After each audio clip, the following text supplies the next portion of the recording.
పల్లెటూరిలో రామయ్య అనే రైతు ఉండేవాడు. ఉదయం పూట సూర్యుడు ఉదయించేలోపే లేచి పొలానికి వెళ్ళేవాడు. వర్షం పడినా, ఎండ మండినా తన పొలాన్ని వదిలి వెళ్ళడు.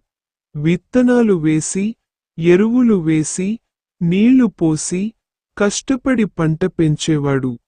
పంట పండే వరకు అనేకసార్లు అప్పులు చేసి, వడ్డీలు చెల్లించేవాడు.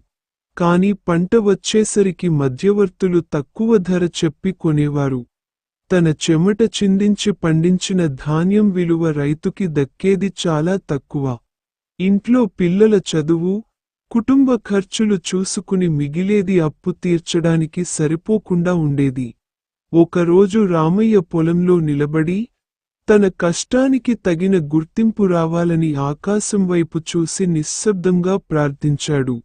ఎందుకంటే రైతు కష్టం అర్థం చేసుకున్నవారే సమాజానికి నిజమైన విలువను నేర్పుతారు.